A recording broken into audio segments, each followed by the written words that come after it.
तर कशा आहे मंडळी, मी तुमचा लाडका निखिल. तुम्ही म्हणशान आज एवढं आतंकवादी होऊन टोपी मास्क घालून कुठं चाललं आहे. आपण कुठं नव्हतं चाललो, थोडं बाहेर चाललो होतो, खूप ऊन होतं म्हणून. बघा किती ट्रॉफिक आणि ते. आणि त्यानंतर बघा हे जाताना मी किती ट्रॉफिक आहे शेगावला दुपारची. पण त्यानंतर बघा हे आपल्याला जाता पुणे मेट्रोचं दर्शन झालं. पुणे मेट्रो खूप भारी आहे, मी बसलेलो आहे, तुम्ही पण बसा आणि आनंद घ्या. आणि त्यानंतर जाता आज हनुमान जयंती होती, हनुमानाचं मंदिरात दर्शन झालं. मग मी गाडी लावून पाय पडून घेतले.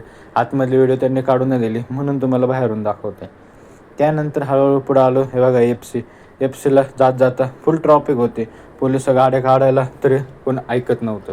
आणि त्यानंतर मम्मी गाडी चालत होती, मी पाठीमागे बसलो होतो. ही मम्मी कोणत्या भुयारी मार्गामधनं मला घेऊन चालली होती ते कळलंच नाही. इथं नुसते भुयारी मार्ग होते. भुयारी मार्ग मला असं वाटलं मी बोगद्यामध्ये चालू काय, पण असं काही नव्हतं. हे बोगदा काही नव्हतं.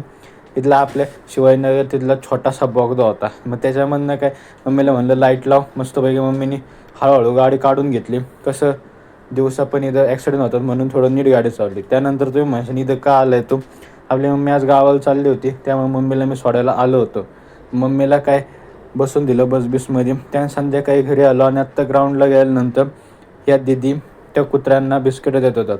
म्हणजे इथं माणसाला विसरतात आणि हे मुक्या पानांची सेवा करतात. अशी माणसं कुठं तर भेटली पाहिजे. थँक्यू.